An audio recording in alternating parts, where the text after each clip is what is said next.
എതിർപ്പായം. ഓം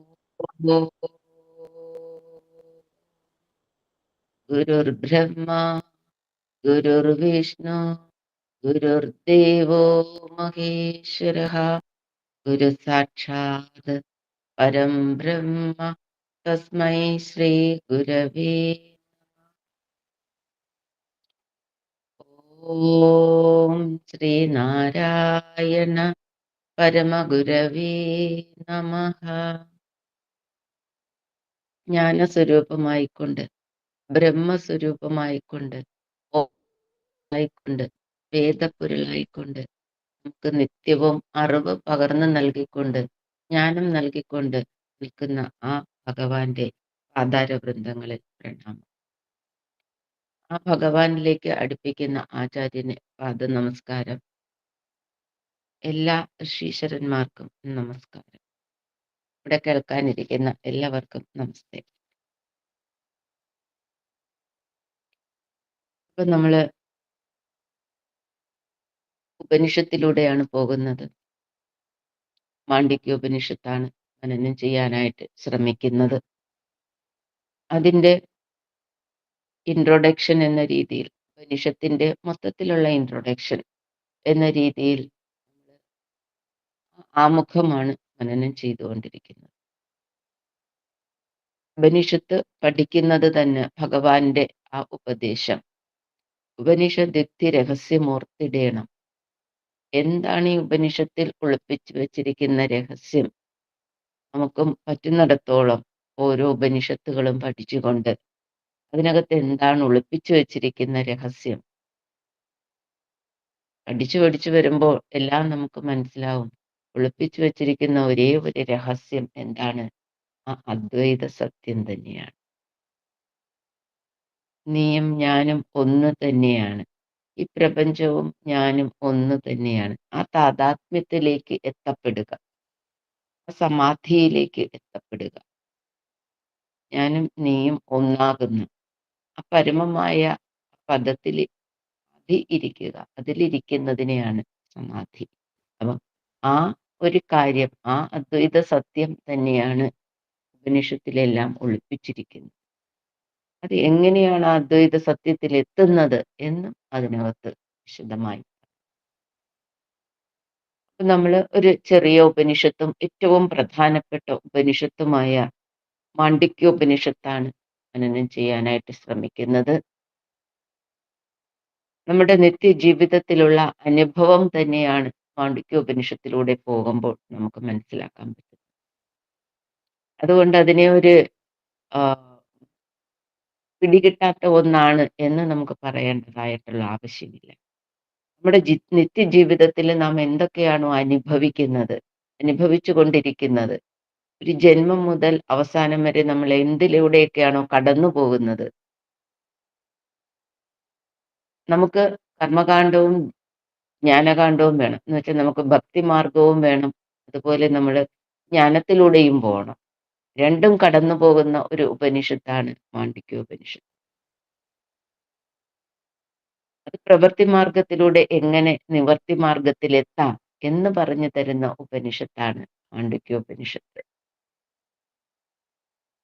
നമ്മുടെ ജീവിതക്രമത്തിലൂടെ എല്ലാം പോയിക്കൊണ്ട് അവസാനം എങ്ങനെ ഒരു ഓംകാരത്തിന്റെ ആ മഹിമയിലൂടെ, ഓംകാര ഉപാസനയിലൂടെ എങ്ങനെ ആ ആത്മതത്വത്തിൽ എത്തപ്പെടാം എന്ന് നമ്മെ വിശദീകരിക്കുന്ന ഒരു ഉപനിഷത്താണ് മാണ്ഡിക്യോപനിഷത്ത്. അതിലുപരി അദ്വൈതത്തെ ആദ്യം നമുക്ക് കാട്ടിത്തരുന്ന ഉപനിഷത്ത് കൂടിയാണ് മാണ്ഡിക്യോപനിഷത്ത്. അദ്വൈതത്തെ ലോകത്തിന് പ്രസന്റ് ചെയ്തത് ശങ്കരാചാര്യ സ്വാമികളാണെങ്കിലും അദ്വൈതം പറഞ്ഞിരിക്കുന്നത് മാണ്ഡിക്യോപനിഷത്തിലാണ്. അപ്പൊ നമുക്ക് ആ കാര്യങ്ങളിലൂടെയൊക്കെ പോകുന്നതിന് വേണ്ടിയിട്ടാണ് മാണ്ഡിക്യോപനിഷത്ത് നമ്മൾ മനനം ചെയ്യാനായിട്ട് ശ്രമിക്കുന്നത്. അതിന്റെ ഒരു ആമുഖമായിരുന്നു പറഞ്ഞത്. ആമുഖം വരുമ്പോൾ ഉപനിഷത്തുകളെല്ലാം വരുന്നത് വേദത്തിൽ നിന്നാണ്. വേദത്തിന്റെ അന്തിമ ഭാഗമാണ് ഉപനിഷത്ത് എന്ന് പറയുന്നത്.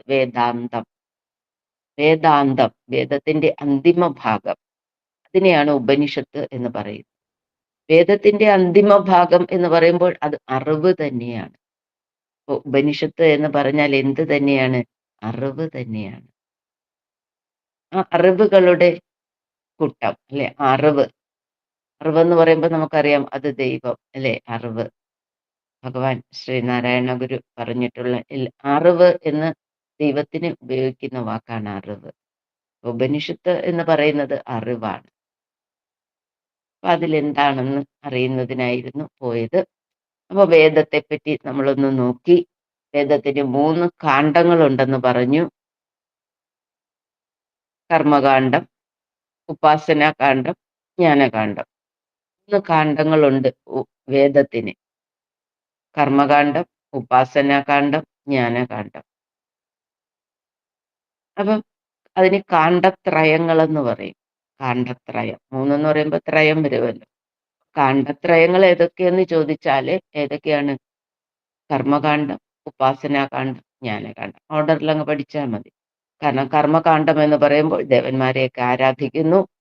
ഉപാസനാകാന്ഡം ദേവന്മാരെ ഉപാസിക്കുന്നു. ജ്ഞാനകാന്ഡം എന്ന് പറയുന്നത് അത് ഉപനിഷത്താണ്, ആ വേദാന്തമാണ്. അപ്പൊ 3 കാണ്ഡങ്ങൾ ഉണ്ട് വേദത്തിന്. ഈ പരന്നു കിടന്ന വേദത്തെയെല്ലാം ലിപി ഇല്ലാതിരുന്ന കാലത്ത് ശ്രുതികളിലൂടെ കേട്ടതും കണ്ടതുമായ സത്യങ്ങൾ, പരന്നു കിടന്ന സത്യങ്ങളെ നമുക്ക് ക്രോഡീകരിച്ചു തന്നത് കൃഷ്ണദ്വൈപായൻ എന്ന ഒരു മഹാഋഷിയാണ്. യമുന നദിയിലുള്ള ഒരു ദ്വീപില് ജനിച്ച കൃഷ്ണ നിറത്തിലുള്ള ഒരു മഹാഋഷി. കൃഷ്ണദ്വൈപായൻ, ആ ദ്വീപില് ജനിച്ച കൃഷ്ണദ്വൈപായൻ, അതൊരു പേരായിട്ട് വരുന്നില്ല അല്ലെ? നമുക്ക് തന്നെ അറിയാം. അത് ആ ദ്വീപില് ജനിച്ചത് കൊണ്ട് അങ്ങനെ ഒരു പേരിലാണ് ആ മഹാഋഷിയുടെ പേര് അറിയപ്പെട്ടിരുന്നത്. മഹാഋഷിയെയാണ് നമ്മൾ ആരാണെന്ന് പറയുന്നത്? വ്യാസൻ. വേദത്തെ വ്യസിപ്പിച്ച് തന്നത് കൊണ്ട് വ്യാസൻ എന്ന് അറിയപ്പെടുന്നു. അപ്പൊ വ്യാസമഹർഷി നമുക്ക് വേദത്തെ 4ആയിട്ട് വ്യസിപ്പിച്ചു തന്നു. ആ 4 ഏതൊക്കെയാണ്? ഋഗ്വേദം, യജുർവേദം, സാമവേദം, അഥർവവേദം. അങ്ങനെ 4ആയിട്ട് നമുക്ക് ആ വേദത്തെ വ്യസിപ്പിച്ചു തന്നു. എന്ന് വെച്ചാൽ ക്രോഡീകരിച്ചു തന്നു, മെറ്റീരിയൽ ഫോമിലാക്കി തന്നു വ്യാസമഹർഷി.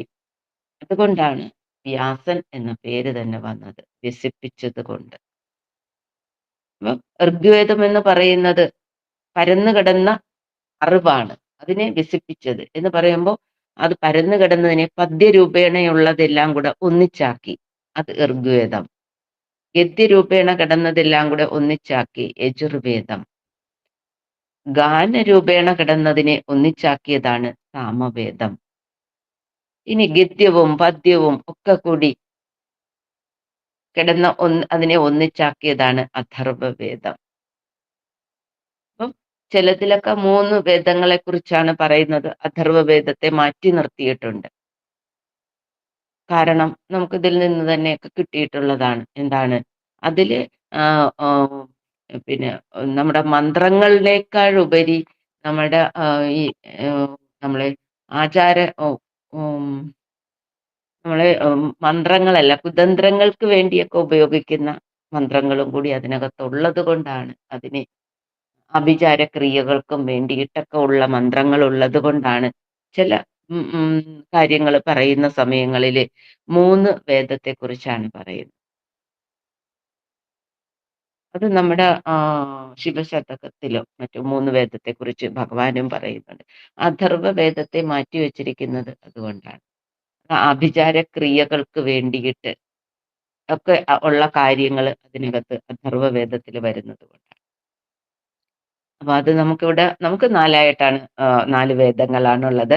ഋഗ്വേദം, യജുർവേദം, സാമവേദം, അഥർവവേദം. അപ്പം ഇതിന് 4 ഋഷിമാരെ കൂടി കൊടുത്തു. ആ ഋഷിമാരുടെ പേരിലാണ് ആ വേദങ്ങൾ അറിയപ്പെടുന്നത്. ഋഗ്വേദം അറിയപ്പെടുന്നത് പൈലൻ എന്ന ഒരു മഹാഋഷിയുടെ പേരിലാണ്, പൈലൻ. യജുർവേദം അറിയപ്പെടുന്നത് വൈശമ്പായൻ എന്ന് പറഞ്ഞ ഋഷിയുടെ പേരിലാണ്. സാമവേദം അറിയപ്പെടുന്നത് ജൈമിനി എന്ന് പറയുന്ന ഋഷിയുടെ പേരിലും, അഥർവവേദം അറിയപ്പെടുന്നത് സുമന്തു എന്ന് പറഞ്ഞ ഋഷിയുടെ പേരിലുമാണ് അറിയപ്പെടുന്നത്. നമ്മൾ ഈ വേദങ്ങള് ആ, പിന്നെ പഠിച്ചപ്പോ പറഞ്ഞു, വേദങ്ങള് തന്നെ നാലായിട്ട് വന്നെങ്കിലും അതിനകത്തും ഓരോ വേദത്തിലും വേദങ്ങൾക്ക് പല ശാഖകളുണ്ട്. ആ പല ശാഖകളിൽ വരുന്നതാണ്. ഇപ്പൊ അഥർവവേദ ഋഗ്വേദം എടുത്താൽ ആ ഋഗ്വേദത്തില് കുറെ കാര്യങ്ങൾ ഉണ്ടായിരിക്കും. അതിന് ഉപശാഖകൾ ഉണ്ടായിരിക്കും. ഇതിനും ഓരോ ഉപനിഷത്തുകളൊക്കെ ഉണ്ടായിരിക്കും. അതുപോലെ ഈ 4 വേദത്തിനും മഹാവാക്യങ്ങളുമുണ്ട്. 4 വേദത്തിന് എന്തുണ്ട്? മഹാവാക്യങ്ങളുണ്ട്. 4 മഹാവാക്യങ്ങളാണ് നമുക്ക് പ്രധാനമായിട്ടും ഉള്ളത്. 4 മഹാവാക്യങ്ങൾ. അത് ഋഗ്വേദത്തിൽ വരുന്ന മഹാവാക്യമാണ് പ്രജ്ഞാനം ബ്രഹ്മം. ഇപ്പൊ കേട്ടിട്ടുള്ളതാണ്. അദ്വൈത ദീപികയിലെ 5-മത്തെ ആജ്ഞാനവല്ലരിയിലൂടെ കടന്നുപോയപ്പോ ഈ മഹാവാക്യങ്ങളെല്ലാം അതിനകത്തുണ്ട്. ഭഗവാൻ അതാണ് ആ ഉപനിഷത്ത് ഒളിപ്പിച്ചു വെച്ചിരിക്കുകയാണ് അതിനകത്തൊക്കെ. അതിന്റെ ഉപനിഷത്ത് രഹസ്യം നമ്മൾ അറിയണം. ഇത് അറിഞ്ഞുകൊണ്ട് ആ അദ്വൈത ദീപിക അതൊക്കെ നമ്മൾ വായിക്കുവാണെങ്കിൽ, അദ്വൈത ദീപികയിലല്ല, ബ്രഹ്മവിദ്യാ പഞ്ചകത്തിൽ 5-മത്തെ ജ്ഞാനവല്ലരിയിൽ അത് കൊടുത്തിട്ടുണ്ട്. അപ്പൊ ബ്രഹ്മവിദ്യാ പഞ്ചകം നമ്മൾ പഠിക്കുമ്പോൾ ഇത് പഠിച്ചിട്ട് നമ്മൾ അത് പഠിക്കുവാണെങ്കിൽ കുറച്ചും കൂടി നമുക്കത് കാര്യങ്ങൾ മനസ്സിലാകും. ഇത് എവിടുന്ന് വന്നു എന്നൊക്കെ മനസ്സിലാകും. അപ്പൊ ഋഗ്വേദത്തിൽ വരുന്ന ആ മഹാവാക്യം എന്ന് പറയുന്നത് പ്രജ്ഞാനം ബ്രഹ്മം, അറിവാണ് ബ്രഹ്മം. പ്രജ്ഞാനം എന്ന് പറയുമ്പോൾ അറിവാണ് ബ്രഹ്മം എന്ന് പറയുന്നത്. അതെന്ന് പറയുന്നത് ഈ ഋഗ്വേദത്തിൽ വരുന്ന ഒരു ഉപനിഷത്താണ് ഐതരേയോപനിഷത്ത്. ഐതരേയോപനിഷത്ത് എന്ന് പറയുന്ന ഒരു ഉപനിഷത്ത് ഏതിൽ വരുന്നത്? ഋഗ്വേദത്തിൽ വരുന്നത്. ആ ഐതരേയോപനിഷത്തിൽ വരുന്നതാണ്, അതിൽ വരുന്ന മഹാവാക്യമാണ് പ്രജ്ഞാനം ബ്രഹ്മം. നമ്മൾ ഋഗ്വേദത്തിലെ എല്ലാ ഉപനിഷത്തും എടുത്ത് വായിച്ചാൽ എല്ലാ ഉപനിഷത്തിലുള്ള ഓരോന്നിനും ഓരോ ഉപനിഷത്തുകളും ഉണ്ട്. ഒരു ഉപനിഷത്തല്ല, എത്ര ശാഖകളുണ്ടോ ആ ശാഖയ്ക്കെല്ലാം ഓരോ ഉപനിഷത്തുകളുണ്ട്. മനസ്സിലായില്ലേ? ഇപ്പം 4 വേദത്തിലും കൂടി 1180 ശാഖകളാണുള്ളത്. ഇത്രയും ശാഖകൾ കിടക്കുന്നതില് ഇത്രയും ആ ശാഖകൾ 4 വേദത്തിലും കൂടി 1180 ശാഖകൾ ഉണ്ടെങ്കിൽ ഓരോ ശാഖയ്ക്കും ഓരോ ഉപനിഷത്തുകളുണ്ട്. അപ്പൊ എത്ര ഉപനിഷത്തുകൾ കാണും? 1180 ഉപനിഷത്തുകളും ഉണ്ട്. ഇതിനകത്തൊക്കെ ഇങ്ങനെ ശാഖകളായിട്ട് പോയിട്ടുണ്ടെങ്കിലും ഋഗ്വേദത്തിൽ വരുന്ന ഒരു ഉപനിഷത്താണ് ഐതരേയോപനിഷത്ത്. ഐതരേയോപനിഷത്തിൽ വരുന്ന ഒരു മഹാവാക്യമാണ് പ്രജ്ഞാനം ബ്രഹ്മം, അറിവാണ് ബ്രഹ്മം. അതിനെ പറയുന്നത് അത് ലക്ഷണവാക്യം എന്നാണ് പറയുന്നത്. ലക്ഷണവാക്യം. അടുത്ത രണ്ടാമത്തെ വേദം എന്ന് പറയുന്നത് യജുർവേദം. യജുർവേദത്തിൽ വരുന്ന മഹാവാക്യമാണ് അഹം ബ്രഹ്മാസ്മി. അഹം ബ്രഹ്മാസ്മി. ഈ ഞാനും എന്ത് തന്നെയാണ്? ബ്രഹ്മമാണ്. അല്ലെങ്കിൽ അഹം. അഹം എന്ന് പറയുമ്പോൾ ഈ ഞാൻ ബ്രഹ്മം തന്നെയാണ്. എവിടെയാണ് ഇത് പറഞ്ഞിട്ടുള്ളതെന്നൊക്കെ നമ്മൾ എപ്പോഴും വിചാരിക്കും, ഞാൻ ബ്രഹ്മമാണ്, ഈ കാണുന്നതൊക്കെ ബ്രഹ്മമാണ്, അറിവ് ബ്രഹ്മമാണ് എന്നൊക്കെ പറഞ്ഞിരിക്കുന്നത് എവിടെയാണ്? വേദങ്ങളിലും ആ വേദത്തിൽ വരുന്ന ഉപനിഷത്തിലുമാണ് ഇത് പറഞ്ഞിരിക്കുന്നത്. അപ്പം അത് പഠിക്കുന്നവർക്ക് മനസ്സിലാകും. യജുർവേദത്തിലെ ബൃഹദാരണ്യോപനിഷത്ത് എന്ന് പറഞ്ഞൊരു ഉപനിഷത്തുണ്ട്. യജുർവേദത്തിൽ വരുന്ന ബൃഹദാരണ്യോപനിഷത്ത്, അതിൽ വരുന്ന മഹാവാക്യമാണ് അഹം ബ്രഹ്മാസ്മി. അഹം ബ്രഹ്മാസ്മി. അത് ഒരു അനുഭവവാക്യമാണ്. അനുഭവിച്ചറിയണം. അനുഭവിയാതെ അറിവിയില്ല, അല്ലെ? അഹം ബ്രഹ്മാസ്മി, ഞാൻ ബ്രഹ്മമാണ്. പറഞ്ഞു കേട്ടാൽ പോരാ, ഇതെങ്ങാണ് അനുഭവിച്ചറിയേണ്ടതാണ്. അഹം ബ്രഹ്മാസ്മി, ഞാൻ ബ്രഹ്മമാണ് എന്ന് നമ്മൾ പരമപദത്തിലെത്തുമ്പോൾ, ആ സമാധിസ്ഥ അവസ്ഥയിൽ എത്തുമ്പോഴാണ് അറിയുന്നത്. ആ സമാധിയല്ല, സമാധി. സമാധി എന്ന് പറയുമ്പോൾ അത് ശരീരം വിട്ടുപോകുന്നതാണ്. സമാധി എന്ന് പറയുമ്പോൾ തിരിച്ചു വരാൻ പറ്റും. ആ സമാധിയിലെത്തുന്ന സമയത്താണ് നമുക്കറിയാൻ പറ്റുന്നത് എന്താണ്? അഹം ബ്രഹ്മാസ്മി, ഞാൻ ബ്രഹ്മം തന്നെയാണ്. ഞാനും ഈ കാണുന്നതും എല്ലാം ഒന്ന് തന്നെയാണ്. അടുത്ത മൂന്നാമത്തെ വേദം സാമവേദം. സാമവേദത്തില് വരുന്ന മഹാവാക്യമാണ് തത്വമസി. തത്വമസി അത് നീയാകുന്നു, അല്ലെ? അങ്ങനെ പറയുമ്പോ അത് എല്ലാം നീ തന്നെയാണ്, എല്ലാം നീ തന്നെയാകുന്നു എന്നുള്ളത് തത്വമസി. അപ്പൊ ആ പറഞ്ഞിരിക്കുന്ന മഹാവാക്യം വന്നിരിക്കുന്നത് ചാന്തോക്യോപനിഷത്ത് എന്ന് പറഞ്ഞൊരു ഉപനിഷത്തുണ്ട് സാമവേദത്തിൽ. ചാന്തോക്യോപനിഷത്ത്, ആ ഉപനിഷത്തിൽ വരുന്നതാണ് തത്വമസി. അതിന്റെ കഥയൊക്കെ ഉണ്ട്, അതൊക്കെ പിന്നെ പഠിക്കാം. തത്വമസി അതൊരു ഉപദേശവാക്യം, ഒരു ഉപദേശം കൊടുത്തതാണ്. ചേതകേതുവിന് കൊടുത്ത ഉപദേശം ആണ്. അതുകൊണ്ടാണ് അത് ഉപദേശവാക്യം എന്ന് പറയുന്നത്. സാമവേദത്തിൽ വരുന്ന ചാന്തോക്യോപനിഷത്തിൽ വരുന്ന മഹാവാക്യമാണ് തത്വമസി, അത് നീയാകുന്നു. ഇതെല്ലാം ബ്രഹ്മത്തെക്കുറിച്ച് തന്നെയാണ് പറയുന്ന മഹാവാക്യം. അല്ലെങ്കിൽ ദൈവം, നമ്മൾ ബ്രഹ്മമെന്ന് ഞാനിപ്പോ പറയുന്നെങ്കിൽ അത് എന്താണ്? വേദാന്തം പഠിക്കുന്നത് കൊണ്ടാണ് നമ്മൾ ബ്രഹ്മം എന്ന് പറയുന്ന വാക്ക് ഉപയോഗിക്കുന്നത്.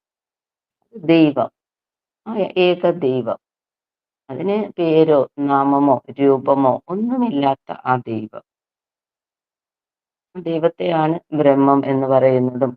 ഭഗവാൻ തൃപാദങ്ങൾ എന്താ പറയുന്നത്? അറിവ് എന്ന് പറയുന്നു. അപ്പൊ നാലാമത്തെ വേദം എന്ന് പറയുന്നത് അഥർവവേദം.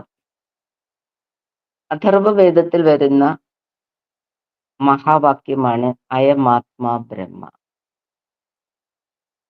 അയമാത്മാ ബ്രഹ്മ. ഈ ആത്മാവും എന്ത് തന്നെയാണ്?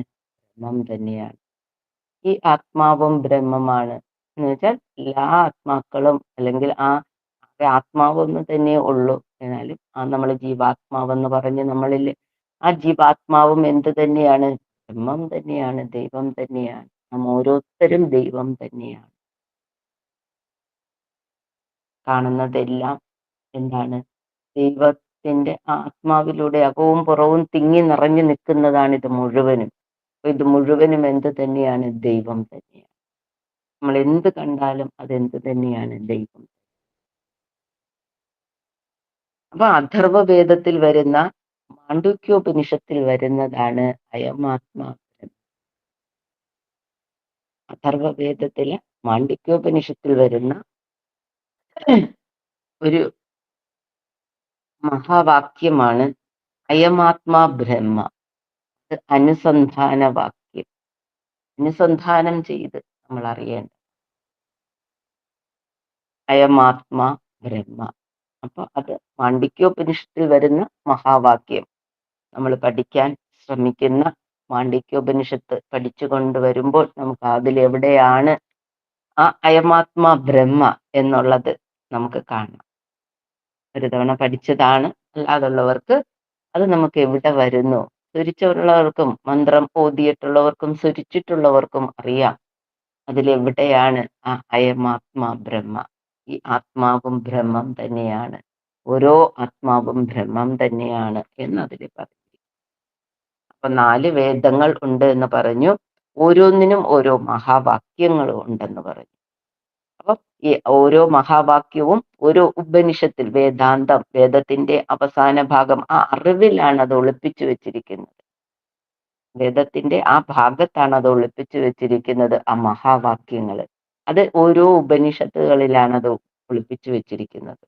ഋഗ്വേദത്തിൽ വരുന്ന ഐതരേയോപനിഷത്തിലാണ് ഏത്? പ്രജ്ഞാനം ബ്രഹ്മം എന്ന മഹാവാക്യം. യജുർവേദത്തിലെ ബൃഹദാരണ്യോപനിഷത്തിലാണ് അഹം ബ്രഹ്മാസ്മി എന്ന മഹാവാക്യം. ബൃഹദാരണ്യോപനിഷത്ത് വരുമ്പോ അറിയാലോ, ഏറ്റവും വലിയ ഉപനിഷത്താണ് ബൃഹദാരണ്യോപനിഷത്ത്. ഉപനിഷത്തുകളിൽ ഏറ്റവും വലുത് ബൃഹദാരണ്യം. സാമവേദത്തില് ഒളിപ്പിച്ചു വെച്ചിരിക്കുന്ന മഹാവാക്യം, സാമവേദത്തിലെ ചാന്തോക്യോപനിഷത്തിൽ ഒളിപ്പിച്ചു വെച്ചിരിക്കുന്ന മഹാവാക്യമാണ് തത്വമസി. ശബരിമലയിലൊക്കെ കയറുമ്പോൾ എല്ലാവരും പറയാറുണ്ട് അല്ലെ, അവിടെ എഴുതി വെച്ചിട്ടുണ്ട് തത്വമസി. അഥർവവേദത്തിൽ വരുന്ന മാണ്ഡൂക്യോപനിഷത്തിൽ ഒളിപ്പിച്ചു വെച്ചിരിക്കുന്ന മഹാവാക്യമാണ് അയമാത്മാ ബ്രഹ്മ. അപ്പം ഈ 4 വേദങ്ങളിലും ഓരോ മഹാവാക്യങ്ങളുണ്ട്. നമ്മൾ ആ ഉപനിഷത്തുകളൊക്കെ വായിക്കുമ്പോൾ ഈ ഉപനിഷത്തുകൾ എടുത്തു നോക്കുമ്പോൾ അതിലെവിടെയാണ് അത് ഉള്ളത് എന്ന് നമ്മൾ കണ്ടുപിടിക്കാനായിട്ട് എല്ലാവരുടെയും വീട്ടിൽ ഇപ്പോൾ ഉപനിഷത്തുകളൊക്കെ കുറേയൊക്കെ കാണും. അപ്പോൾ അതിനകത്ത് എവിടെയാണ് അത് ഉള്ളത് എന്ന് കണ്ടുപിടിച്ച് നമ്മളൊന്ന് വരച്ചിട്ടേക്കണം. മഹാവാക്യം. ഈ 4 മഹാവാക്യങ്ങളാണ് ഏറ്റവും പ്രധാനപ്പെട്ടത്. വാക്യം നമുക്കറിയാലോ, വാക്യമല്ല മഹാവാക്യം. അപ്പൊ അത് കഴിഞ്ഞിട്ട് നമ്മള് കഴിഞ്ഞ ക്ലാസ്സിൽ പഠിച്ചിരുന്നു. ഈ വേദത്തെ തന്നെ കുറച്ചുകൂടെ നമ്മൾ ഉള്ളിലോട്ടൊന്ന് നോക്കിയാൽ ഈ 4ആയിട്ട് വിഭജിച്ചിട്ടുണ്ടെങ്കിലും അതിന് ഓരോ വേദത്തിനും 4 ഭാഗങ്ങൾ വീതം ഉണ്ടെന്ന് കഴിഞ്ഞ ക്ലാസ്സിൽ പഠിച്ചതാ. 4 ഭാഗങ്ങളുണ്ട് വേദത്തിന്. ഓരോ വേദത്തിനും 4 ഭാഗങ്ങളുണ്ട്. ഋഗ്വേദം എടുത്താൽ അതിന് 4 ഭാഗമുണ്ട്. യജുർവേദം എടുത്തു കഴിഞ്ഞാൽ അതിന് 4 ഭാഗം. സാമവേദത്തിന് 4 ഭാഗം. അഥർവവേദത്തിന് 4 ഭാഗങ്ങളുണ്ട്. ഏതൊക്കെയാണ് 4 ഭാഗങ്ങൾ? ഒന്നെന്ന് പറയുന്നത് സംഹിത. സംഹിതാ ഭാഗമുണ്ട്. ബ്രാഹ്മണം എന്ന് പറഞ്ഞ ഭാഗമുണ്ട്. അരണ്യകം, ഉപനിഷത്ത്. 4 ഭാഗങ്ങളുണ്ട്. ഏതാണ്? സംഹിത, ബ്രാഹ്മണം, അരണ്യകം, ഉപനിഷത്ത്. എല്ലാ വേദത്തിലും ഈ 4 കാര്യങ്ങളും ഉണ്ട്. അതില് സംഹിത എന്ന് പറയുന്ന ഭാഗത്ത് വരുന്നത് മന്ത്രങ്ങളും സ്തുതിഗീതങ്ങളും ഈ മന്ത്രസമൂഹങ്ങളെല്ലാം കൂടെ ചേർന്നിരിക്കുന്നത്. യാഗങ്ങളിലും യജ്ഞങ്ങളിലും നമ്മൾ ഉപയോഗിക്കുന്ന മന്ത്രഭാഗങ്ങളെല്ലാം കൂടെ ചേരുന്നതാണ് സംഹിതാ ഭാഗത്ത് വരുന്നത്. മന്ത്രഭാഗങ്ങളെല്ലാം, മന്ത്രത്തിന്റെ സമൂഹങ്ങളെല്ലാം കൂടി ചേർന്നിരിക്കുന്നത്. മന്ത്രം എന്ന് പറയുന്നത് നമുക്ക് ധർമ്മം എന്ന് വേണമെങ്കിലും പറയാം. അതിന്റെ എല്ലാ ഭാഗങ്ങളും കൂടെ ചേർന്നിരിക്കുന്നതാണ് സംഹിതാ ഭാഗം. രണ്ടാമത്തെ ഭാഗം എന്ന് പറയുന്നത് ബ്രാഹ്മണം. ബ്രാഹ്മണം എന്ന് പറയുമ്പോൾ അതിന്റെ അനുഷ്ഠാനം എങ്ങനെയാണ്, അനുഷ്ഠിക്കേണ്ടത് എങ്ങനെയാണ് എന്നുള്ളതാണ് ആ ഭാഗം. ഒരു ഗൃഹസ്ഥാശ്രമിയാകുമ്പോൾ അദ്ദേഹം എങ്ങനെയാണ് അത് അനുഷ്ഠിക്കേണ്ടത്. സംഹിതാ ഭാഗം എന്ന് പറയുന്നത് അത് വിദ്യാഭ്യാസ കാലഘട്ടത്തിലെ ഒന്നാം ഭാഗം സംഹിത. അത് വിദ്യാഭ്യാസ കാലഘട്ടത്തിൽ ഈ 4 വേദത്തിലെയും സംഹിതകളെല്ലാം അറിഞ്ഞിരിക്കണം വിദ്യാഭ്യാസ കാലഘട്ടത്തിൽ. സംഹിത എന്ന് പറയുമ്പോൾ അതിലെ മന്ത്രസമൂഹം മൊത്തം അറിയേണ്ട കാലഘട്ടമാണ് ആ വിദ്യാഭ്യാസ കാലഘട്ടം. നമുക്കറിയാം ആ പ്രായത്തിലാണത് മനനം ചെയ്ത് മനസ്സിൽ പെട്ടെന്ന് പഠിച്ചെടുക്കാൻ പറ്റുന്ന കാലഘട്ടം. അത് കഴിഞ്ഞു കഴിയുമ്പോഴാണ് അവര് ജീവിതത്തിലോട്ട് കടക്കുമ്പോൾ, ഗൃഹസ്ഥാശ്രമിയാകുമ്പോൾ അതിനെ അനുഷ്ഠിക്കേണ്ടതായിട്ട് വരും. പഠിച്ച മന്ത്രസമൂഹങ്ങളെ അനുഷ്ഠിക്കണം. കാരണം നമുക്ക് കഴിഞ്ഞുകൂടാനുള്ളതൊക്കെ വേണം. അതിനു വേണ്ടിയിട്ട് മന്ത്രങ്ങളൊക്കെ നമ്മൾ ചെയ്യും, യാഗങ്ങൾ ചെയ്യും, പ്രാർത്ഥനകൾ ചെയ്യും, ഉപാസനകൾ ചെയ്യും, അല്ലേ, സാധനകൾ ചെയ്യും. ഒക്കെ നമ്മൾ ചെയ്തുകൊണ്ടിരിക്കും. നമുക്ക് ആ ഭൗതിക നേട്ടത്തിന് വേണ്ടിയിട്ട്, ഭൗതികമായ ഉയർച്ചയ്ക്ക് വേണ്ടിയിട്ട്, നമ്മളുടെ ഉന്നമനത്തിന്, നമ്മുടെ ഒപ്പം നിൽക്കുന്നവരുടെ ഉന്നമനത്തിന് വേണ്ടിയിട്ട് നമ്മൾ ഓരോന്ന് ചെയ്യാറുണ്ട്. അത് അനുഷ്ഠാന കർമ്മങ്ങളൊക്കെ വരുന്നത് ആ ബ്രാഹ്മണത്തിലാണ്. മൂന്നാമത്തെ ഭാഗമാണ് അരണ്യകം. അരണ്യകം നമുക്കത്ര പ്രാധാന്യമില്ല. നമ്മുടെ വീടിന്റെ ഒരു മുറി തന്നെ അരണ്യകമാക്കിയാൽ എങ്ങനെയിരിക്കും? അത് ആ ഒരു അരണ്യകത്തിലോട്ട് പോവുക എന്ന് പറയുന്ന ഒരു വിടുതൽ, മമതയൊക്കെ ഒന്ന് വിടുക, അറ്റാച്ച്മെന്റ്. എൻ്റെ മക്കള്, എൻ്റെ വീട്, എൻ്റെ കാറ്, എൻ്റെ അച്ഛൻ, എൻ്റെ അമ്മ എന്നുള്ള ആ ഒരു എൻ്റെ എന്നുള്ള അറ്റാച്ച്മെന്റ് ഒക്കെ ഒന്ന് വിട്ട് വിട്ട് വരിക. അത് ഇപ്പം നമുക്ക് വേദത്തിൽ 60 വയസ്സ് അങ്ങനെയൊക്കെ പറയുന്നെങ്കിലും കാലം മാറുമ്പോൾ അതിനനുസരിച്ച് അല്ലെ, ഇപ്പൊ 60 വയസ്സിൽ ആ പ്രാരാബ്ധവും തീരുന്നവര് കുറവാണ്, പ്രാരാബ്ധങ്ങളെല്ലാം കഴിയുന്നവർ കുറവാണ്. പ്രാരാബ്ധങ്ങൾ കഴിഞ്ഞാലും നമുക്ക് ആഗ്രഹം തീരത്തില്ല, അല്ലെ. നമ്മൾ പറയും തീർന്നില്ല എന്ന് പറയും. അതല്ല, അവിടെ വെച്ചത് തീർക്കണം. അത് നമ്മൾ കുറച്ച് അറ്റാച്ച്മെന്റ് കൂടി പോകുന്നത്, അത് നമ്മൾ തന്നെ ഒന്ന് ചിന്തിച്ചാൽ മനസ്സിലാവും നമുക്ക് എന്തിനാണ് ഇങ്ങനെയൊക്കെയുള്ള അറ്റാച്ച്മെന്റ്. ഒരു പേരെ കണ്ടിട്ടുണ്ട്, അലഞ്ഞു തിരിഞ്ഞ് ആ ചിന്ത മാത്രമായിട്ട് നടക്കുവാണ്. അറ്റാച്ച്മെന്റ്. ദൂരെ പോയാൽ ചിന്ത മൊത്തം വീട്ടിൽ എന്റത് അതെന്തോ ആയി, അല്ലെ എന്റെ മക്കൾ എന്തോ ആയി, എന്റെ കൊച്ചുമക്കൾ എന്തോ ആയി, കൊച്ചുമക്കളുടെ കൊച്ചുമക്കൾ എന്തോ ആയി എന്നാണ് ചിന്തിക്കുന്നത്. എന്നിട്ട് നമുക്ക് ഒരു മക്കളുടെ കാര്യം നമ്മൾ ഉയർച്ച ചെയ്തു, അത്രയൊക്കെ മതി. അവരുടെ മക്കളെ നോക്കാനൊക്കെ ആളുണ്ട്, ഇതിൽ ഭഗവാനുണ്ട്. കുറച്ചൊക്കെ വിഡ്ഢിത്തൽ വന്നുകൊണ്ട് പോകുന്ന ആ ഒരു കാലഘട്ടമാണ് അരണ്യകം. അത് കഴിഞ്ഞാണ് ഉപനിഷത്ത്. ഉപനിഷത്ത് എന്ന് പറയുമ്പോൾ എല്ലാത്തിന്റെ അറിവിന്റെ അന്തിമ ഭാഗം, അല്ലെ? വേദങ്ങളുടെ എല്ലാം ആ സാരാംശം അടങ്ങിയിരിക്കുന്നത് അതിനകത്താണ്. സാരാർത്ഥ സംഗ്രഹം, ആ വേദങ്ങളിൽ എന്തൊക്കെയുണ്ടോ ആ അറിവുകളെല്ലാം കൂടെ അങ്ങ് അതിനെ എല്ലാം കൂടെ ചേർത്ത് എല്ലാം കൂടെ മാറ്റി വെച്ചിരിക്കുന്ന ഭാഗമാണ് ഉപനിഷത്ത്. അറിവിന്റെ അന്തിമ ഭാഗം. മറ്റതെല്ലാം അറിവുകൾ, മന്ത്രം അറിഞ്ഞു, മന്ത്രം എങ്ങനെ ഉപയോഗിക്കണമെന്നറിഞ്ഞു, നമ്മൾ കുറച്ച് അറ്റാച്ച്മെന്റ് ഒക്കെ വിട്ട് നല്ല നമ്മുടെ ആ ഒരു ഇന്ദ്രിയങ്ങളെയൊക്കെ കുറച്ച് വിടുതൽ വിട്ട് ചെന്ന് കഴിയുമ്പോൾ എവിടെയാണ്? ആ അറിവിന്റെ അന്തിമ ഭാഗത്തിലെത്തും. പിന്നെന്താവും? അതെല്ലാം പഠിച്ചു കഴിഞ്ഞ് പിന്നെ അറിവ് തന്നെയായി മാറും. ഭഗവാൻ നമുക്ക് തന്നിട്ടുള്ളതൊക്കെ ഉപനിഷത്തുകൾ തന്നെയാണ്. ഭഗവാന്റെ 63 ജ്ഞാനാമൃതവും ഉപനിഷത്തുകൾ തന്നെയാണ്. അതുകൊണ്ട് നമ്മൾ രാവിലെ ഈ ഭഗവാന്റെ ജ്ഞാനാമൃതം പഠിക്കുന്നതൊക്കെ എന്താണ്? ഉപനിഷത്തുകളാണ് പഠിക്കുന്നത്. ആ അറിവിന്റെ അന്തിമ ഭാഗമാണ് നമ്മൾ പഠിക്കുന്നത്. അതിൽ പേരിട്ട് പല ദൈവങ്ങളെയും വിളിച്ചിരിക്കുന്നു എങ്കിലും എല്ലാം ഏക ദൈവമാണ് ഭഗവാൻ പറഞ്ഞിരിക്കുന്നത്. ഒരു സാധാരണക്കാരന് അത് ഗണപതിയാണെങ്കിൽ, കുറച്ച് വേദാന്തം പഠിക്കുന്നവർക്ക് അതാരാണ്? ഒരു ദൈവം, ബ്രഹ്മം തന്നെയാണ്. അവിടെ ശിവന്റെ രൂപമായാലും പാർവതിയുടെ രൂപമായാലും എല്ലാം ആർക്ക് ചേരും? ഗണപതിക്കും ചേരും, വിനായകനും ചേരും. അവർക്കെല്ലാം ഒരേ രൂപമാണ് ചേരുന്നത്. ഭഗവാൻ അതിലെല്ലാം ഓരോ ജ്ഞാനാമൃതത്തിൽ പോകുമ്പോഴും അച്ഛന്റെ രൂപം എല്ലാം തന്നെയാണ് മക്കൾക്കും, അമ്മയുടെ രൂപവും എല്ലാം മക്കൾക്ക് എല്ലാവരും അവരെല്ലാം ഒന്നിച്ചു ചേർന്നിരിക്കുകയാണ്. ആ ഏകമായ സത്യത്തെയാണ് കാണിച്ചു തരുന്നത്. ജ്ഞാനിക്ക് ജ്ഞാനിയായും അജ്ഞാനിക്ക് അജ്ഞാനിയായും ഒക്കെ നമുക്ക് കൂടെ നിൽക്കുന്ന ഭഗവാൻ. ഒരു അജ്ഞാനി അത് വായിച്ചാൽ അജ്ഞാനത്തിലൂടെ പോകത്തുള്ളൂ. നമ്മൾ എത്ര പേര് അജ്ഞാനികളായി വായിച്ച് നമ്മളെ കേൾപ്പിക്കുന്നുണ്ട്, അല്ലേ? മഹാദേവ എന്ന ഒരു ഒറ്റ വാചകത്തില്, അല്ലെ ഒറ്റ ഒരു പദത്തിലൂടെ അജ്ഞാനികള്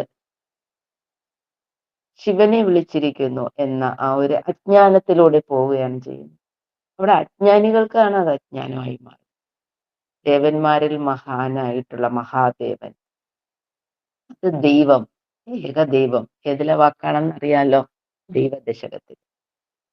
ജയിക്കുക മഹാദേവ.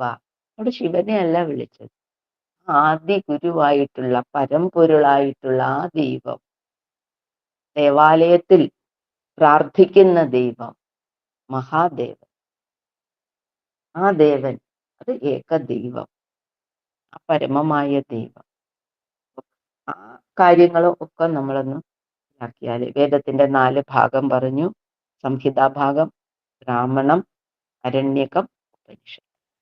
ഇനി ഒന്ന് നോക്കിക്കേ, ഇത് തന്നെയാണ് ഭഗവാൻ ആശ്രമധർമ്മത്തിലൂടെ, ശ്രീനാരായണ ധർമ്മത്തിലെ ആശ്രമധർമ്മത്തിലൂടെ നമുക്ക് പറഞ്ഞു തന്നിട്ടുള്ളത്. ഒന്നാമത്തത് എന്താണ് പറഞ്ഞത്? ബ്രഹ്മചര്യാവ്രതം, അല്ലെ? ബ്രഹ്മചര്യ ആശ്രമം. ബ്രഹ്മചര്യ ആശ്രമം എന്ന് പറയുമ്പോൾ നമ്മൾ അതില് ഒന്ന് കൺഫ്യൂഷൻ വരുന്ന, ബ്രാഹ്മണമാണോ ബ്രഹ്മചര്യാശ്രമം? അല്ല. ഏതാണ്? സംഹിതാഭാഗത്ത് വരുന്ന ആ മന്ത്രങ്ങളൊക്കെ പഠിക്കുന്ന ആ വിദ്യാർത്ഥി കാലഘട്ടമാണ് എന്തെന്ന് പറയുന്നത്? ബ്രഹ്മചര്യാശ്രമം എന്ന് പറയുന്നത്. വിദ്യാർത്ഥി കാലഘട്ടം വായിച്ചവർക്കറിയാം, ധർമ്മം വായിച്ചിട്ടുള്ളവർക്കറിയാം. ബ്രഹ്മചര്യ ആശ്രമം എന്ന് പറയുന്നത് ചതുരാശ്രമം, 4 ആശ്രമങ്ങൾ പഠിപ്പിച്ചു. ചതുരം 4 ആശ്രമങ്ങളായിട്ടുള്ളതില് ഒന്നാമത്തെ ആശ്രമം എന്ന് പറയുന്നത് ബ്രഹ്മചര്യാശ്രമം. അത് വിദ്യാർത്ഥി കാലഘട്ടത്തിലുള്ളത്. അതേതാണ്? സംഹിതയും ഇതൊക്കെ പഠിക്കുന്നത് തന്നെ വിദ്യാർത്ഥിയായിരിക്കുമ്പോ പിന്നെ പഠനം അല്ലാതെ മറ്റൊന്നും ഇല്ലല്ലോ. ആ മന്ത്രത്തെക്കുറിച്ചും എല്ലാ കാര്യങ്ങളെക്കുറിച്ചും പഠിക്കുക, മനനം ചെയ്യുക. രണ്ടാമത്തതാണ് എന്ത് വരുന്നത്? ഗൃഹസ്ഥാശ്രമം. ഗൃഹസ്ഥാശ്രമം എന്ന് പറയുന്നത് ഏത് കാല? ബ്രാഹ്മണം.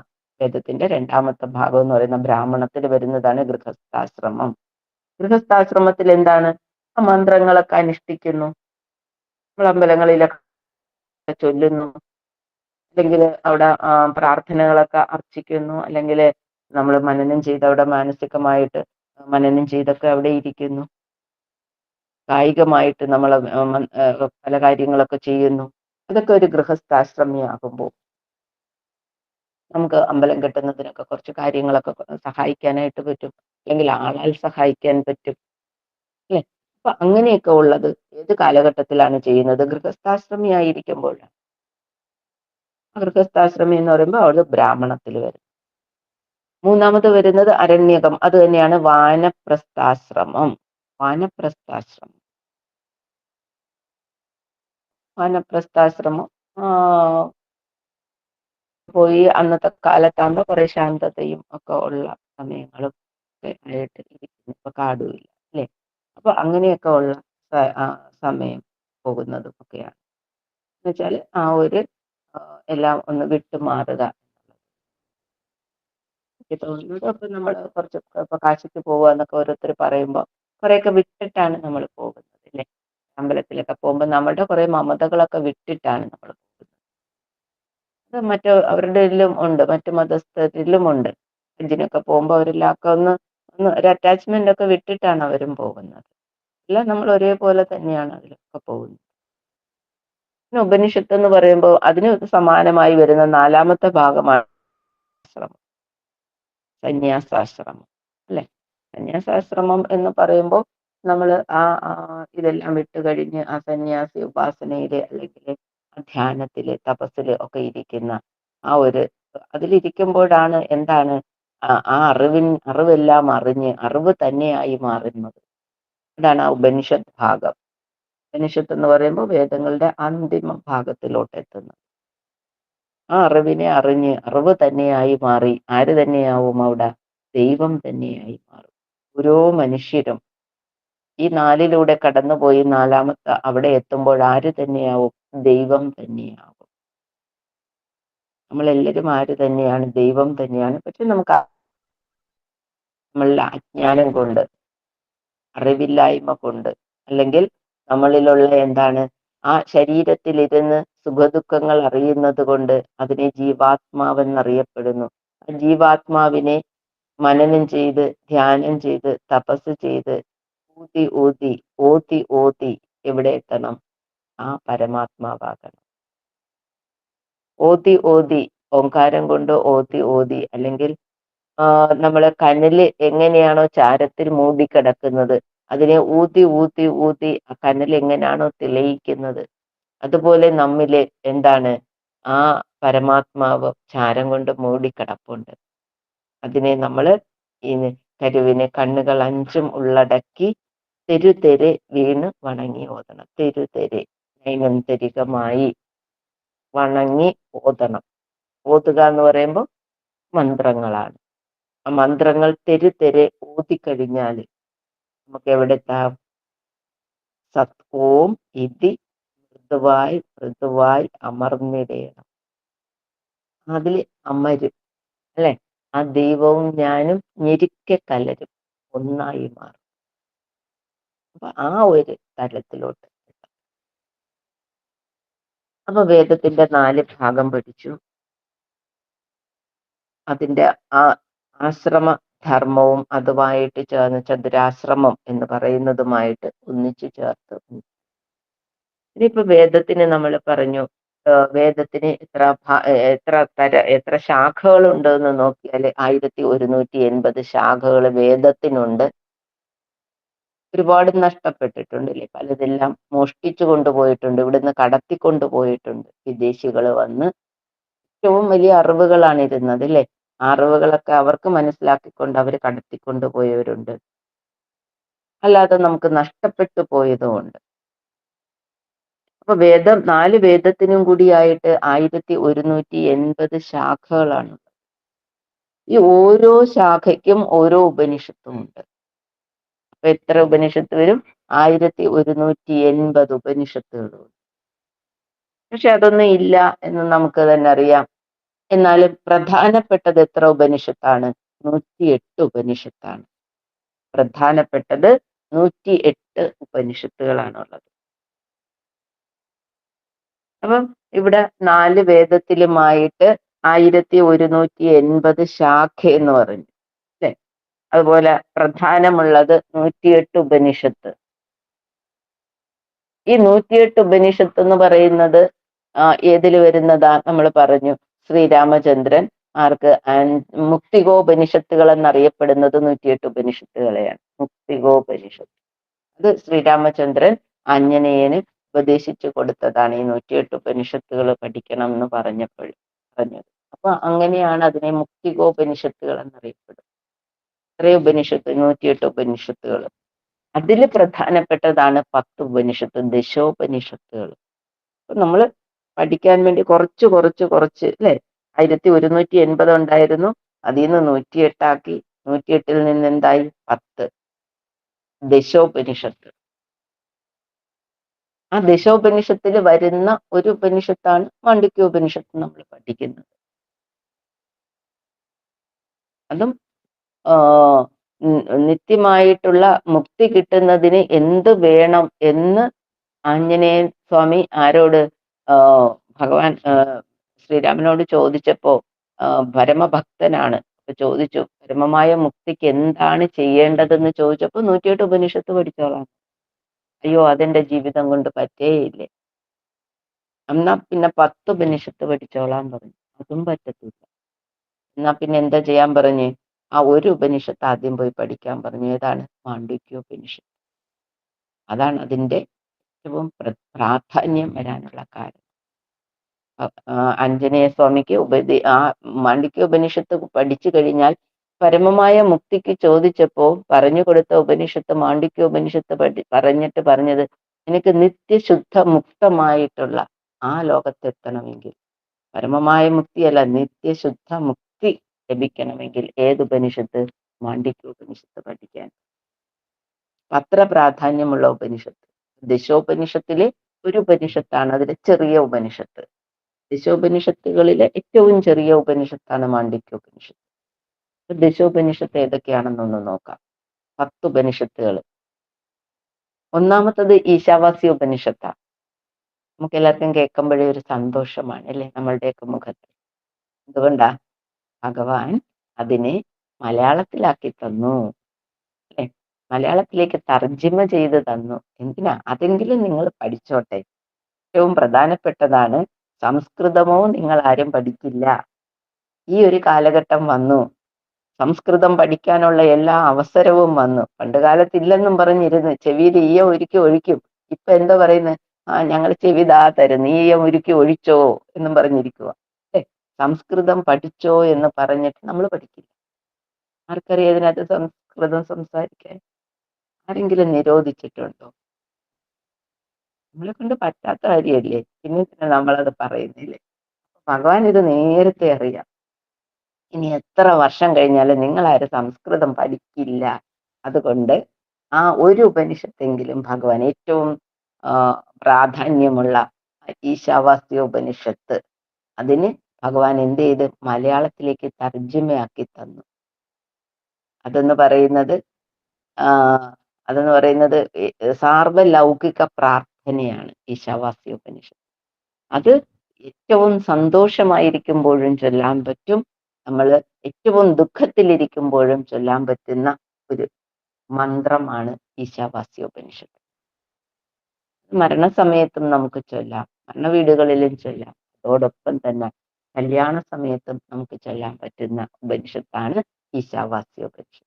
അത്രയും പ്രാധാന്യം ഉള്ളത് കൊണ്ടാണ് ഭഗവാൻ നമുക്ക് അതിനെ മലയാളത്തിലേക്ക് പരിഭാഷപ്പെടുത്തി തന്നത്. അത് കഴിഞ്ഞ് രണ്ടാമത് വരുന്ന ഉപനിഷത്താണ് കേനോപനിഷത്ത്. രണ്ടാമത്തത് കേനോപനിഷത്ത്. മൂന്നാമത്തത് കഠോപനിഷത്ത്. നാലാമത്തത് പ്രശ്നോപനിഷത്ത്. 5 മുണ്ടകോപനിഷത്ത്. ആറാമത്തതാണ് മാണ്ഡൂക്യോപനിഷത്ത്. രണ്ടാണ്. മുണ്ടകോപനിഷത്ത് കഴിഞ്ഞിട്ടാണ് ആറാമത്തത് മാണ്ഡൂക്യോപനിഷത്ത്. മാണ്ഡിക്യമല്ല, മാണ്ഡൂക്യോപനിഷത്ത്. ഏഴാമത്തത് തൈത്തിരിയോപനിഷത്ത്.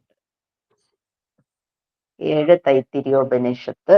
എട്ടാമത്തത് ഐതരയോപനിഷത്ത്. 9 ഛാന്തോക്യോപനിഷത്ത്. 10 ബൃഹദാരണ്യോപനിഷത്ത്.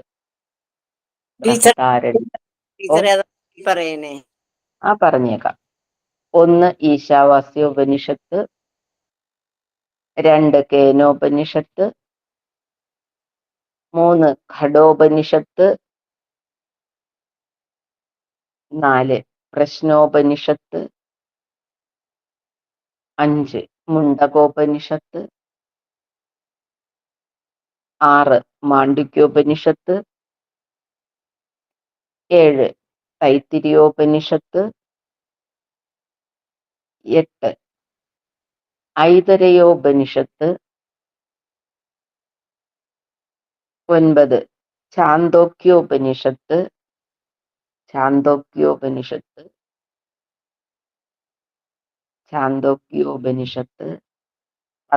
ബൃഹദാരണ്യോപനിഷത്ത്. ഈശം, കേനം, കടം, പ്രശ്നം, മുണ്ടകം, മാണ്ഡിക്യം, ഇങ്ങനെ നമ്മൾ അതിന്റെ അറ്റം മാത്രം കാണാതെ പഠിച്ചു വെച്ചാലും ആ 10 പഠിച്ചു വെച്ചിരിക്കണം. ദശോപനിഷത്തിന്റെ പേരെങ്കിലും നമ്മൾ അറിയണം. അതിലേതൊക്കെ നമ്മൾ പഠിക്കുന്നു എന്നൊക്കെ നമ്മൾ ഓരോന്നോരോന്ന് നോക്കി വെട്ടിക്കളയണം, അല്ലെ? മാണ്ഡിക്യോപനിഷത്ത് പഠിച്ചു കഴിയുമ്പോൾ ഞാനിത് പഠിച്ചു കഴിഞ്ഞു എന്ന് പറയുന്നത് എന്താണ്? അറ്റത്തിന്റെ അറ്റം. കാരണം ഏറ്റവും കൂടുതൽ വ്യാഖ്യാനമുള്ള ഉപനിഷത്താണ് മാണ്ഡിക്യോപനിഷത്ത്. വ്യാഖ്യാനം ഇങ്ങനെ പരന്നിങ്ങനെ കിടക്കുക. കാരികകൾ എന്ന് വെച്ചാൽ അതിന് തുല്യമായിട്ടുള്ളത് ഇങ്ങനെ പരന്നു കിടക്കുക, നോക്കാൻ പോലും പറ്റാത്ത രീതി. അതില് ഏതോ ഒരു വ്യാഖ്യാനത്തിന്റെ ഒരു അംശം കിട്ടിയതിന്റെ അംശത്തിന്റെ അംശമാണ് ഞാൻ പറയുന്നത്. അപ്പൊ നമ്മൾ ഈ ഉപനിഷത്തൊക്കെ പഠിക്കുമ്പോൾ അത് ഇങ്ങനെ വിശാലമായി കിടക്കുന്ന ഭാഗമാണ്. അതിൽ ഓരോരുത്തർക്കും ഓരോ അർത്ഥ വിശകലനമായിരിക്കും വരുന്നത്. അതില് അപ്പം അത് ഞാൻ അങ്ങോട്ട് വരുമ്പോൾ പറയുന്നു. ഉപനിഷത്ത് അതിൽ നിന്ന് കുറച്ച് കാര്യം എടുത്തുകൊണ്ട് നമുക്ക് കിട്ടിയ അറിവിൽ നിന്ന് അറിവിൽ പകരുമ്പോൾ അറിയാമല്ലോ, ആ പകർച്ചയിൽ നിന്ന് വരുന്ന കാര്യങ്ങളാണ്. അപ്പൊ 10 ഉപനിഷത്തുണ്ട്. അതില് മുണ്ടകം, തൈത്തിരിയം, ഛാന്തോക്യോപനിഷത്ത്, ബൃഹദാരണ്യം. അപ്പൊ അതിൽ ഏറ്റവും ചെറുത് ഈ ദശോപനിഷത്തിൽ ഏറ്റവും പ്രാധാന്യമുണ്ട് ദശോപനിഷത്തിന്. അതിൽ ഏറ്റവും ചെറിയ ഉപനിഷത്താണ് ഏത്? മാണ്ഡിക്യോപനിഷത്ത്. ദശോപനിഷത്തിലെ ഏറ്റവും ചെറുത് മാണ്ഡിക്യോപനിഷത്ത്. അതിൽ ഏറ്റവും വലുത് ഏത് തന്നെയാണ്?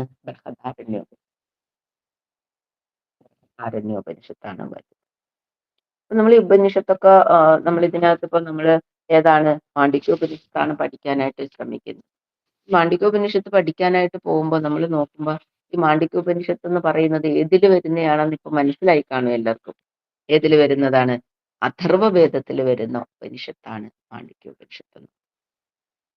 അഥർവവേദത്തിൽപ്പെട്ട ഉപനിഷത്താണ് മാണ്ഡിക്യോപനിഷത്ത്. അതാണ് നമ്മൾ പഠിക്കുന്നത്. അത് ദശോപനിഷത്തിൽ ചെറുതാണെന്ന് പറഞ്ഞ് ഇനി അതിന്റെ ആചാര്യൻ ആരാണെന്ന് നമുക്കറിയാം. അതിനും ഒരു ഋഷി ഉണ്ടായിരിക്കുമല്ലോ, അല്ലെ? മാണ്ഡിക്യോപനിഷത്തിനും ഒരു ഋഷി ഉണ്ടായിരിക്കും. ആ ഋഷിയുടെ പേരാണ് മാണ്ഡുക മഹർഷി. അപ്പൊ മാണ്ഡുക മഹർഷിയാണ് ഈ ഉപനിഷത്തിന്റെ ഋഷി എന്നറിയപ്പെടുന്നത്. മാണ്ഡുക മഹർഷി. അപ്പൊ മാണ്ഡുക ഋഷിയുടെ പേര് വെച്ചിട്ടാണ് എന്ത് വന്നത്? മാണ്ഡുക്യോപനിഷത്ത് എന്ന് പറഞ്ഞ പേര് വന്നു. മാണ്ഡുക ഋഷി, അതുകൊണ്ട് മാണ്ഡുക്യോപനിഷത്ത്. ആ ഋഷിയുടെ പേരിലാണ് ഇത് അറിയപ്പെടുന്നത്. മാണ്ഡുക്കം എന്ന് പറഞ്ഞാല് അർത്ഥം നമ്മൾ നോക്കുവാണെങ്കിൽ തവള എന്നാണ്. മാണ്ഡുക്കം. തവളയുടെ പ്രത്യേകതകളൊക്കെ അറിയാം, അല്ലെ? ചാടി പോകും. നമ്മൾ പിടിക്കാൻ ചെന്നാൽ ചാടിക്കോളും. അപ്പം നമ്മളും അതുപോലെ ആയിരിക്കണം. എങ്ങനെയാണ്? ആ കർമ്മകാണ്ഡത്തിൽ നിന്ന് ചാടി ഏതിലോട്ട് വീഴണം? ജ്ഞാനകാണ്ഡത്തിലോട്ടൊക്കെ പോകണം. തവളയുടെ കണക്കായിരിക്കണം. ഈ ഭൗതിക ജീവിതത്തിൽ നിന്ന് കളഞ്ഞിട്ട് ആ മുക്തിയിലെത്തണം. ജനന മരണത്തിലല്ല എത്തേണ്ടത്. ആ ചക്രത്തിലോട്ടല്ല. ആ മുക്തിയിലോട്ട് നമ്മൾ എത്തപ്പെടണം. തവളെ പോലെ ചാടി ചാടി. അതല്ല എങ്കിൽ തവളയ്ക്ക് വേറൊരു പ്രത്യേകത കൂടെയുണ്ട്. തവളയുടെ പ്രത്യേകത എന്ന് പറയുന്നത് വെള്ളത്തിൽ മുട്ടയിട്ടിട്ട് കരയിൽ വന്നിങ്ങനെ ഇരിക്കും. ദൂരെ കിടക്കുവായിരിക്കും അല്ലെ? മുട്ട വെള്ളത്തിൽ കിടക്കുക. ആ വെള്ളത്തിൽ കിടക്കുന്ന മുട്ടയെ കരയിലിരുന്നു കൊണ്ട് അതിന്റെ ആ തരംഗം കൊണ്ട് ആ മുട്ടയെ വിരിയിച്ചെടുക്കും അല്ലെ? ആ ഒരു ശക്തി കൊണ്ട് ആ അതിന്റെ ആ ഒരു ശക്തി കരയിലിരുന്നുള്ള ആ ഘ്രാണശക്തി അല്ലെങ്കിൽ അതിനുള്ള ആ തരംഗ ശക്തി കൊണ്ട് ആ അതിനെ എന്ത് ചെയ്യും? അതിനെ വിരിയിച്ചെടുക്കും. ആ മുട്ട വിരിയിച്ചെടുക്കും. അപ്പൊ അതുപോലെ നമുക്ക് പിടികിട്ടാതിരിക്കുന്ന ആ വേദത്തെ, ആ മറയെ, ആ ഉപനിഷത്തിനെ നമ്മൾ എന്ത് ചെയ്യണം?